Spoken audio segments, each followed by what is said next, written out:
Hello everyone, ನಿಮ್ಮೆಲ್ಲರಿಗೂ ನನ್ನ ಚಾನೆಲ್ನಲ್ಲಿ ವೆಲ್ಕಮ್. ಇವತ್ತಿನ ರೀಡಿಂಗ್ ಕ್ಯಾಂಡಲ್ ವ್ಯಾಕ್ಸ್ ರೀಡಿಂಗ್ ಆಗಿರುತ್ತೆ. ಟಾಪಿಕ್ ಬಂದುಬಿಟ್ಟು ನಿಮ್ಮಿಂದ ದೂರ ಆಗಿರುವಂಥ ವ್ಯಕ್ತಿ ಮತ್ತೆ ನಿಮ್ಮ ಲೈಫಿಗೆ ರಿಟರ್ನ್ ಬರ್ತಾರಾ ಅನ್ನೋದ್ರ ಬಗ್ಗೆ ಈ ಒಂದು ಟಾಪಿಕ್ ಬಗ್ಗೆ ಆಗಿರುತ್ತೆ. ಇದೊಂದು ಜಸ್ಟ್ ಜನರಲ್ ರೀಡಿಂಗ್. ನಿಮಗೆ ರೆಸೊನೇಟ್ ಆದರೆ ಮಾತ್ರ ಈ ಒಂದು ರೀಡಿಂಗ್ನ ವಾಚ್ ಮಾಡಲಿಕ್ಕೆ ಕಂಟಿನ್ಯೂ ಮಾಡಬಹುದು. ಹಾಗೆಯೇ ಟೈಮ್ಲೆಸ್ ರೀಡಿಂಗ್ ಆಗಿರುತ್ತೆ. ಫಸ್ಟ್ ಟೈಮ್ ಯಾವಾಗ ಈ ಒಂದು ರೀಡಿಂಗ್ನ ನಿಮ್ಮ ಮೊಬೈಲಲ್ಲಿ ನೋಡ್ತೀರಾ ಆವಾಗ ನಿಮಗೆ ರೆಸೊನೇಟ್ ಆಗುವಂಥದ್ದು. ಓಕೆ, ಯಾರಿಗೆಲ್ಲ ಪರ್ಸ್ನಲಾಗಿ ಕನ್ಸಲ್ಟೇಷನ್ಸ್ ತೊಗೊಳ್ಬೇಕಂತ ಇಂಟ್ರೆಸ್ಟೆಡ್ ಇದ್ದೀರಾ ಅವರು ನನ್ನನ್ನು ಕಾಂಟ್ಯಾಕ್ಟ್ ಮಾಡ್ಬೋದು. ನನ್ನ ಕಾಂಟ್ಯಾಕ್ಟ್ ಡೀಟೇಲ್ಸ್ ನಾನು ಡಿಸ್ಕ್ರಿಪ್ಷನ್ ಬಾಕ್ಸಲ್ಲಿ ಕೊಟ್ಟಿರ್ತೀನಿ. ಅಲ್ಲಿ ವಾಟ್ಸಪ್ಪಲ್ಲಿ ಮೆಸೇಜ್ ಮಾಡೋ ಮೂಲಕ ನನ್ನನ್ನು ಕಾಂಟ್ಯಾಕ್ಟ್ ಮಾಡ್ತೀರಾ. ನನ್ನ ಚಾನಲ್ನ ಯಾರೆಲ್ಲ ಸಬ್ಸ್ಕ್ರೈಬ್ ಮಾಡ್ಕೊಂಡಿದ್ದೀರಾ, ನಾನು ಅಪ್ಲೋಡ್ ಮಾಡೋಂಥ ವೀಡಿಯೋಗಳಿಗೆ ಯಾರೆಲ್ಲ ವ್ಯೂ ಮಾಡ್ತೀರಾ ಅವರಿಗೆಲ್ಲರಿಗೂ ಥ್ಯಾಂಕ್ ಯು ಸೋ ಮಚ್. ಹಾಗೆ ಈ ಒಂದು ವಿಡಿಯೋ ಮುಖಾಂತರ ಫಸ್ಟ್ ಟೈಮ್ ನೀವು ನನ್ನ ಚಾನಲ್ನ ವಿಸಿಟ್ ಮಾಡ್ತಾ ಇದ್ದರೆ ನಿಮಗೂ ಕೂಡ ಬಿಲೀವರ್ ಫ್ರಮ್ ಟ್ಯಾರೋಟ್ ವರ್ಡ್ಗೆ ವೆಲ್ಕಮ್ ಅಂತ ಹೇಳ್ತೀನಿ. ಓಕೆ, ರೀಡಿಂಗ್ ಸ್ಟಾರ್ಟ್ ಮಾಡಲಿಕ್ಕೂ ಮುಂಚೆನೇ ಆ್ಯಸ್ ಯೂಶುವಲ್ ನಿಮ್ಮ ಪರ್ಸನ್, ನೀವು ಯಾವ ವ್ಯಕ್ತಿ ಮೇಲೆ ಈ ಒಂದು ರೀಡಿಂಗ್ನ ನೋಡ್ತಾ ಇದ್ದೀರಾ ಆ ವ್ಯಕ್ತಿಯ ಹೆಸರನ್ನು 3 ಬಾರಿ ಹೇಳಬೇಕಾಗತ್ತೆ. ಅವ್ರ ಫೋಟೋನ ನೋಡಿ ಅಥವಾ ಅವ್ರ ಫೇಸನ್ನ ನೆನ್ಪು ಮಾಡ್ಕೊಳ್ಳಿ. Okay,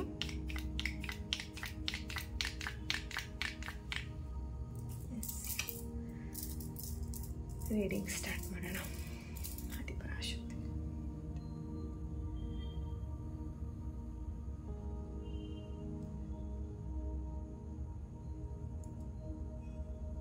okay, 1 minute.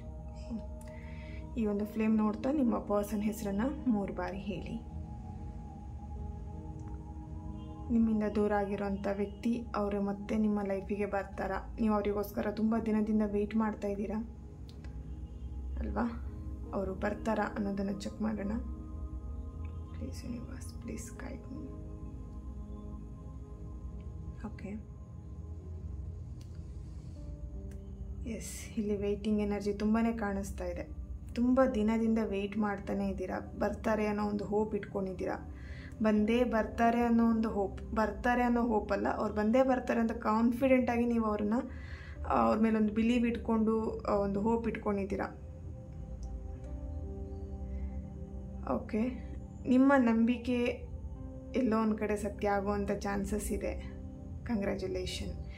ಯಾಕೆ ಹೇಳಿದರೆ ಅವರಿಗೂ ಕೂಡ ನಿಮ್ಮ ಏನು ಪ್ರೆಸೆನ್ಸ್ ಇಲ್ಲದೇ, ನಿಮ್ಮನ್ನು ಅವರು ಮಾತಾಡಿಸ್ತೇನೆ ನಿಮ್ಮ ಜೊತೆಗೆ ಇಲ್ಲದೇ ಅವರು ಕೂಡ ಇಲ್ಲಿ ಸಫರ್ ಪಡ್ತಾ ಇದ್ದಾರೆ.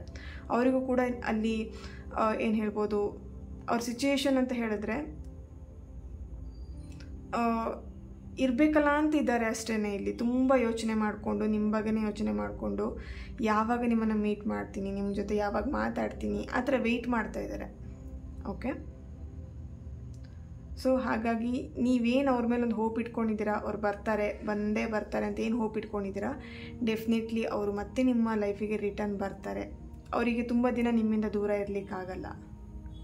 ಹೇಳ್ಬೋದು ನಿನ್ನಿಂದ ದೂರ ಇರ್ತೀನಿ ಅಂತ, ಬಟ್ ಅವ್ರಿಗೆ ದೂರ ಇರ್ಲಿಕ್ಕೆ ಸಾಧ್ಯನೇ ಇಲ್ಲ. ಯಾಕಂದರೆ ಅಷ್ಟು ನಿಮ್ಮಿಬ್ಬರ ಮಧ್ಯೆ ಒಂದು ಅಟ್ಯಾಚ್ಮೆಂಟ್ ಇದೆ, ಅಷ್ಟೊಂದು ಅಟ್ರಾಕ್ಷನ್ ಇದೆ. ಏನು ಹೇಳ್ಬೋದು, ಒಬ್ರಿಗಿಂತ ಒಬ್ಬರು ತುಂಬ ಹಚ್ಕೊಂಡಿದ್ದೀರಾ ಇಲ್ಲಿ. ಓಕೆ, ಇಲ್ಲಿ ನಿಮ್ಮಿಬ್ಬರು ರಿಲೇಷನ್ಶಿಪ್ ಅಂತ ನೋಡಿದರೆ ಎಲ್ಲೋ ಒಂದು ಕಡೆ ಸೋಲ್ಮೇಟ್ ರಿಲೇಷನ್ಶಿಪ್ ಅಂತೇಳಿ ಕಾಣಿಸ್ತಾ ಇದೆ. ಕೆಲವೊಬ್ಬರದ್ದು ಟ್ವಿನ್ ಫ್ಲೇಮ್ ಇದೆ ಅಂತ ಹೇಳಿ ಕಾಣಿಸ್ತಾ ಇದೆ. ನಿಮಗೆ ಆ ಫೀಲ್ ಆಗಿದೆ ಕೂಡ. ತುಂಬ ದಿನದಿಂದ ಈ ವ್ಯಕ್ತಿ ನನಗೆ ಪರಿಚಯ ಇದ್ದಾರೆ, ಅಥವಾ ಈ ವ್ಯಕ್ತಿ ಜೊತೆ ಮಾತಾಡ್ತಾ ಇದ್ರೆ ಏನೋ ಒಂದು ಕಂಫರ್ಟ್ ಝೋನ್. ಬೇರೆ ಯಾವ ವ್ಯಕ್ತಿ ಜೊತೆಗೂ ಈ ಥರ ಒಂದು ಕಂಫರ್ಟ್ ಝೋನ್ ನನಗೆ ಸಿಗಲ್ಲ. ಎ ಲೆಟರ್ನವರ ಪ್ರೆಸೆನ್ಸ್ ಇದೆ, ಕೆ ಲೆಟರ್ನವರ ಪ್ರೆಸೆನ್ಸ್ ಇದೆ, ಎಲ್ ಲೆಟರ್ನವರ ಪ್ರೆಸೆನ್ಸ್ ಇದೆ, J, I, H, K, Y letter, okay, G letter, T, P letter, N ಲೆಟರ್ನವರ ಪ್ರೆಸೆನ್ಸ್, ಆರ್ ಲೆಟರ್ನವರ ಪ್ರೆಸೆನ್ಸ್ ಇದೆ. ಓಕೆ, ಕರ್ಕಾಟಕ ರಾಶಿ, ಧನಸ್ಸು, ಮಿಥುನ, ತುಲಾ ರಾಶಿ, ಕನ್ಯಾ ರಾಶಿ, ಮೀನರಾಶಿ, ವೃಷಭ ರಾಶಿಯವರ ಪ್ರೆಸೆನ್ಸ್ ಇಲ್ಲಿ ಕಾಣಿಸ್ತಾ ಇದೆ.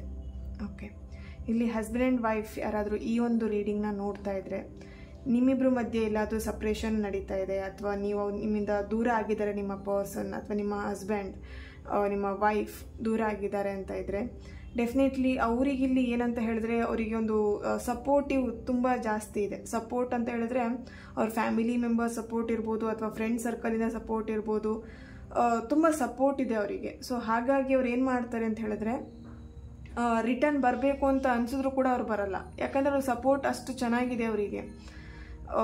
ನೀನು ದೂರ ಆಗೋದಿದ್ರೆ ಆಗು, ಅಥವಾ ಅವ್ರು ಏನು ಹೇಳ್ತಾರಲ್ವ ಅದಕ್ಕೆ ಅವ್ರಿಗೆ ತುಂಬ ಸಪೋರ್ಟ್ ಸಿಗ್ತಾ ಇದೆ ಅವ್ರ ಫ್ಯಾಮಿಲಿ ಮೆಂಬರ್ಸಿಂದ.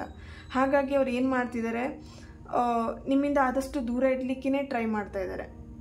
ಓಕೆ, ಇಲ್ಲಿ ನಿಮ್ಮ ಒಂದು ಎನರ್ಜಿನೇ ಇರ್ಬೋದು, ಅಥವಾ ನಿಮ್ಮ ಪರ್ಸನ್, ನಿಮ್ಮ ಹಸ್ಬೆಂಡ್ ಅಥವಾ ನಿಮ್ಮ ವೈಫ್ ಎನರ್ಜಿನೂ ಇರ್ಬೋದು. ಇಲ್ಲಿ ನಿಮಗೂ ಕೂಡ ನಿಮ್ಮ ಫ್ಯಾಮಿಲಿ ಮೆಂಬರ್ಸಿಂದ ನಿಮಗೆ ತುಂಬಾ ಸಪೋರ್ಟ್ ಇದೆ. ಓಕೆ, ನಿಮ್ಮ ಬ್ರದರ್ ಇರ್ಬೋದು, ಸಿಸ್ಟರ್ ಇರ್ಬೋದು, ಅಥವಾ ಪೇರೆಂಟ್ಸಿಂದ ಇರ್ಬೋದು, ಅಥವಾ ಫ್ಯಾಮಿಲಿ ಮೆಂಬರ್ಸಿಂದ ಇರ್ಬೋದು, ತುಂಬಾ ಸಪೋರ್ಟ್ ಇರೋ ಕಾರಣ ಇಲ್ಲಿ ನೀವೇನು ಮಾಡ್ತಿದ್ದೀರಾ, ನಿಮ್ಮ ವೈಫ್ ಅಥವಾ ನಿಮ್ಮ ಹಸ್ಬೆಂಡ್ ಬಗ್ಗೆ ಇಲ್ಲಿ ಯೋಚನೆ ಮಾಡ್ತಾ ಇಲ್ಲ. ನಿಮ್ಮ ಲೈಫಲ್ಲಿ ನೀವೆಷ್ಟು ಏನು ಯೋಚನೆ ಮಾಡ್ತಿದ್ದೀರಾ, ನಿಮ್ಮ ಬಗ್ಗೆ, ನಿಮ್ಮ ಲೈಫಲ್ಲಿ ನಿಮಗೇನು ಬೇಕು ಅಷ್ಟನ್ನು ಮಾತ್ರ ಯೋಚನೆ ಮಾಡ್ತೀರಾ. ಇಲ್ಲಿ ಕೆಲವೊಬ್ರು ಏನಂತ ಹೇಳಿದ್ರೆ, ನಿಮ್ಮ ಪರ್ಸನ್ ಇರ್ಬೋದು, ನೀವಿರ್ಬೋದು, ಇಲ್ಲಿ ಹಸ್ಬೆಂಡ್ ಆ್ಯಂಡ್ ವೈಫ್ ಆಲ್ರೆಡಿ ಮದುವೆ ಆಗಿರೋ ಪೀಪಲ್ ಕೂಡ ಇರ್ಬೋದು.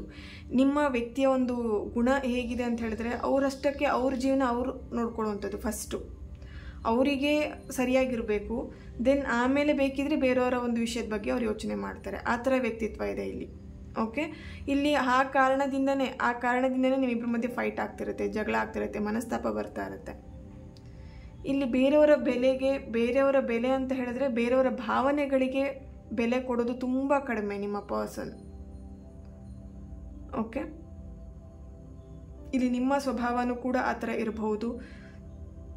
ನಿಮ್ಮ ಹಸ್ಬೆಂಡ್ ಇರ್ಬೋದು, ವೈಫ್ ಇರ್ಬೋದು, ಪಾರ್ಟ್ನರ್ ಇರ್ಬೋದು, ಅವರ ಫೀಲಿಂಗ್ಸಿಗೆ ಗೌರವನೇ ಕೊಡಲ್ಲ, ಅವ್ರ ಮಾತಿಗೆ ರೆಸ್ಪೆಕ್ಟೇ ಇಲ್ಲ. ಸೊ ಹಾಗಿರುವಾಗ ಅವ್ರು ನಿಮ್ಮ ಹತ್ರ ಬರಲಿಕ್ಕೆ ಹೇಗೆ ಸಾಧ್ಯ? ನಿಮ್ಮಿಂದ ಅವ್ರು ದೂರ ಇರಲಿಕ್ಕೇ ನೋಡ್ತಾ ಇರ್ತಾರೆ. ಆದಷ್ಟು ಅವ್ರು ನಿಮ್ಮಿಂದ ದೂರ ಆಗಲಿಕ್ಕೇ ನೋಡ್ತಾ ಇದ್ದಾರೆ. ಯಾಕೆ ರೀಸನ್ ಅಂತ ಹೇಳಿದ್ರೆ, ಇಲ್ಲಿ ಒಂದು ನಿಮ್ಮ ಹಠ ಸ್ವಭಾವ, ನಿಮ್ಮ ಈಗೋ, ಹಾಗೆ ನಿಮ್ಮ ಒಂದು ಏನು ಹೇಳ್ಬೋದು, ರೂಢಾಗಿ ಅವ್ರನ್ನ ನಡೆಸ್ಕೊಳ್ಳೋಂಥ ರೀತಿ ಅದು ಅವ್ರಿಗೆ ಇಷ್ಟ ಆಗಲ್ಲ. ಓಕೆ, ಇಲ್ಲಿ ನಿಮ್ಮ ಪರ್ಸನ್ ಯಾವ ಥರ ಅಂತ ಹೇಳಿದ್ರೆ, ಪ್ರೀತಿಯಿಂದ ಮಾತಾಡ್ಸಿದ್ರೆ ಅವ್ರು ಎಷ್ಟು ಬೇಕಿದ್ರೂ ಬಗ್ತಾರೆ. ನೀವಿರ್ಬೋದು, ನಿಮ್ಮ ಪರ್ಸನ್ ಇರ್ಬೋದು, ಈ ಒಂದು ಗುಣ ಸ್ವಭಾವ ಇದೆ. ಆಯಿತಾ, ಇಲ್ಲಿ ನೀವು ಪ್ರೀತಿಯಿಂದ ಮಾತಾಡ್ಸಿದ್ರೆ ಎಷ್ಟೋ ಬಗ್ತೀರಾ, ಬಟ್ ಕೋಪದಿಂದ ಮಾತಾಡ್ಸಿದ್ರೆ ನೀನು ಅಂದರೆ ನಿನಗೆ ಉಲ್ಟಾ ಆಗಿ ಮಾತಾಡುವಂಥದ್ದು, ಅಷ್ಟು ಮಾತಾಡ್ತಾರೆ. ಓಕೆ, ಸೊ ಎಸ್, ಇಲ್ಲಿ ಟ್ಯಾರೋಯಿಂದ ಏನು ಬರುತ್ತೆ ಹೇಳಿ ಚೆಕ್ ಮಾಡೋಣ.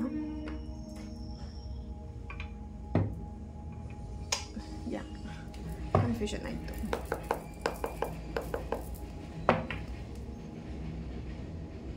ಎಸ್, ನಿಮ್ಮಿಂದ ದೂರ ಆಗಿರುವಂಥ ಪರ್ಸನ್ ವಾಪಸ್ ನಿಮ್ಮ ಲೈಫಿಗೆ ಬರ್ತಾರಾ ಚೆಕ್ ಮಾಡೋಣ. Wheel of fortune. Okay, yes, ಇಲ್ಲಿ ಸೋಲ್ಮೇಟ್ ಕನೆಕ್ಷನಲ್ಲಿ ಯಾರೆಲ್ಲ ಇದ್ದೀರಾ, ಡೆಫಿನೆಟ್ಲಿ ಅವರು ನಿಮ್ಮ ಲೈಫಿಗೆ ಬರ್ತಾರೆ. ಇಲ್ಲಿ ಆಲ್ರೆಡಿ ಸಪ್ರೇಷನಲ್ಲಿ ಇದ್ದವರೇ ತುಂಬ ಜನ ಈ ಒಂದು ರೀಡಿಂಗ್ನ ನೋಡಿದ್ದೀರಾ. Okay,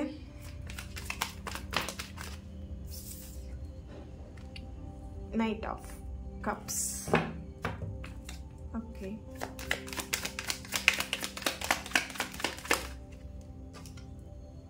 page of sorts.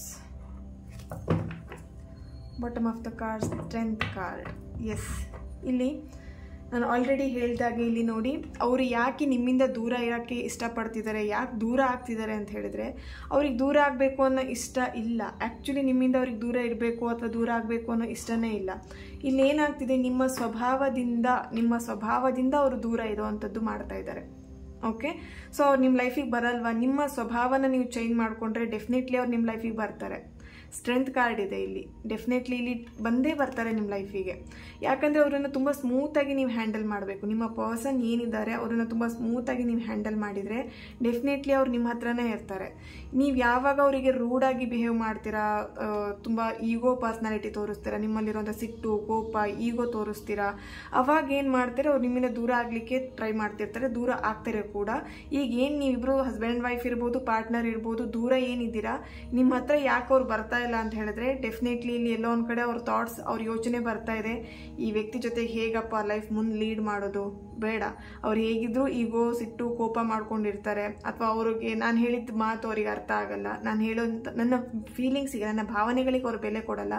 ಹಾಗಿದ್ಮೇಲೆ ಅವ್ರ ಲೈಫಲ್ಲಿ ನಾನು ಯಾಕೆ ಹೋಗಬೇಕು ಅನ್ನೋದು ಅವ್ರ ಥಾಟ್ಸಲ್ಲಿದೆ.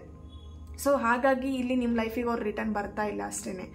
ಓಕೆ, ಇಲ್ಲಿ ಆಲ್ರೆಡಿ ಬೇಬಿ ಕೂಡ ಇರಬಹುದು, ಆಲ್ರೆಡಿ ಮದುವೆ ಆಗಿ ಯಾರೆಲ್ಲ ಹಸ್ಬೆಂಡ್ ಆ್ಯಂಡ್ ವೈಫ್ ಸಪ್ರೇಷನಲ್ಲಿ ಇದ್ದೀರಾ, ಒಂದು ಬಾಯ್ ಬೇಬಿ ಇರ್ಬೋದು ಅಥವಾ ಗರ್ಲ್ ಬೇಬಿ ಇರ್ಬೋದು, ಬೇಬಿ ಇದೆ, ಆ ಬೇಬಿನೂ ಕೂಡ ನಿಮ್ಮ ವೈಫ್ ಕರ್ಕೊಂಡು ಹೋಗಿದ್ದಾರೆ ಅಂತ ಇಲ್ಲಿ ಕಾಣಿಸ್ತಾ ಇದೆ, ಅಥವಾ ಹಸ್ಬೆಂಡ್ ಕರ್ಕೊಂಡು ಹೋಗಿದ್ದಾರೆ ಅಂತ ಹೇಳಿ ಕಾಣಿಸ್ತಾ ಇದೆ ಇಲ್ಲಿ. ಬಟ್ ಅವ್ರು ರಿಟರ್ನ್ ಬರಲ್ವಾ? ಎಸ್, ಬರ್ತಾರೆ. 1 ಮಂತ್, ಈ ಒನ್ ಮಂತ್ ವೆಯ್ಟ್ ಮಾಡ್ಬೋದು, ಅಥವಾ ನೆಕ್ಸ್ಟ್ 1 ಮಂತ್ ಅವರಿಗೆ ವೆಯ್ಟ್ ಮಾಡ್ಬೋದು. ಡೆಫಿನೆಟ್ಲಿ ಅವ್ರಿಗೆ ಮನಸ್ಸಿದೆ ನಿಮ್ಮ ಜೊತೆ ಲೈಫ್ನ ಲೀಡ್ ಮಾಡಬೇಕು, ನಿಮ್ಮ ಜೊತೆಗೆ ಇರಬೇಕು ಅನ್ನೋ ತುಂಬ ಮನಸ್ಸಿದೆ. ಇಲ್ಲಿ 5 ನಂಬರ್ ನನಗಿಲ್ಲಿ ಆ್ಯಪ್ಟ್ ಆಗ್ತಾ ಇದೆ.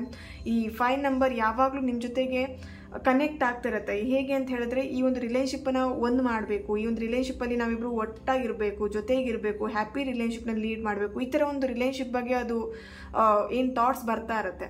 ಸೊ ಇಲ್ಲಿ ಆ ಥರ ನಂಬರ್ನ ನೀವು ನೋಡ್ತಿದ್ದೀರಾ ಅಂತ ಹೇಳಿದ್ರೆ ಡೆಫಿನೆಟ್ಲಿ ನಿಮ್ಮ ಪರ್ಸನ್ ನಿಮ್ಮ ಲೈಫಿಗೆ ಬರಬೇಕು ಅಂತಲೇ ಅವ್ರಿಗೆ ಥಾಟ್ಸ್ ಇದೆ, ಯೋಚನೆ ಇದೆ. ಇಲ್ಲಿ ನಿಮ್ಮ ಸ್ವಭಾವ ಅಥವಾ ನಿಮ್ಮ ಪರ್ಸನ್ ಸ್ವಭಾವ ಚೇಂಜ್ ಆಗಬೇಕಾಗಿದೆ. ಮೇನ್ ಇಂಪಾರ್ಟೆಂಟ್ ಅದೇನೇ ಇರುವಂಥದ್ದು ಇಲ್ಲಿ. ಓಕೆ, ಸೊ ಗುಣ ಸ್ವಭಾವಗಳು ಯಾವಾಗ ಬದಲಾವಣೆ ಆಗುತ್ತೆ ಆಗ ನಿಮ್ಮ ರಿಲೇಶನ್ಶಿಪ್ಪಲ್ಲಿ ದೂರ ಆಗಿರುವಂಥ ವ್ಯಕ್ತಿ, ದೂರ ಆಗಿರೋರು ಒಟ್ಟಿಗೆ ಆಗುವಂಥದ್ದು, ಒಂದಾಗುವಂಥದ್ದು ಕಾಣಿಸ್ತಾ ಇದೆ ಇಲ್ಲಿ. ಏಂಜಲ್ ಇದಕ್ಕೆ ಏನು ಗೈಡ್ ಮಾಡ್ತಾರೆ ಚೆಕ್ ಮಾಡೋಣ.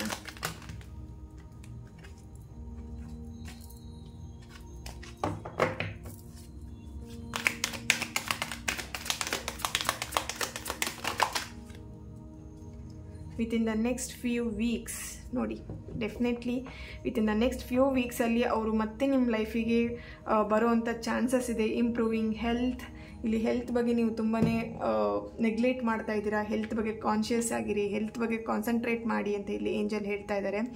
ಡೆಫಿನೆಟ್ಲಿ ಇಲ್ಲಿ ಅವ್ರು ಏನು ನಿಮ್ಮ ಬಗ್ಗೆ ಥಾಟ್ಸ್ ಅವರಿಗಿದೆ, ಬರಬೇಕು, ರಿಲೇಷನ್ನ ಕಂಟಿನ್ಯೂ ಮಾಡಬೇಕು ಅಂತ ಹೇಳಿ ಡೆಫಿನೆಟ್ಲಿ ಬರ್ತಾರೆ ಕೂಡ ಇಲ್ಲಿ. Okay, within the next few weeks ಅಂತ ಬರ್ತಾ ಇದೆ. ಅವರು ನಿಮ್ಮ ಲೈಫನ್ನು ನಿಮ್ಮ ಜೊತೆ ಲೈಫನ್ನು ಲೀಡ್ ಮಾಡಬೇಕು, ನಿಮ್ಮನ್ನು ಕಾಂಟ್ಯಾಕ್ಟ್ ಮಾಡಬೇಕು, ನಿಮ್ಮ ಜೊತೆ ಮಾತಾಡಬೇಕು ಅಂತ ಹೇಳಿ ಅವರಿಗೂ ಕೂಡ ಇಷ್ಟ ಇದೆ. ನೀವು ಕೂಡ ಕಾಯ್ತಾ ಇದ್ದೀರಾ ಅವ್ರು ಬರಲಿ ಅಂತ ಹೇಳಿಬಿಟ್ಟು. ಇಲ್ಲೆಲ್ಲೋ ಒಂದು ಕಡೆ ರಿಲೇಶನ್ಶಿಪ್ ಮತ್ತೆ ರಿಯೂನಿಯನ್ ತಗೊಳ್ಳೋವಂಥ ಚಾನ್ಸಸ್ ಇಲ್ಲಿ ಕಾಣಿಸ್ತಾ ಇದೆ. ಓಕೆ, ಈ ಒಂದು ರೀಡಿಂಗ್ ನಿಮ್ಮೆಲ್ಲರಿಗೂ ಇಷ್ಟ ಆಗಿದೆ ಅಂತ ಅಂದ್ಕೊಳ್ತಾ ನೆಕ್ಸ್ಟ್ ವಿಡಿಯೋದಲ್ಲಿ ನಾನು ಸಿಗ್ತೇನೆ. ಅಲ್ಲಿವರೆಗೆ take care and God bless you all.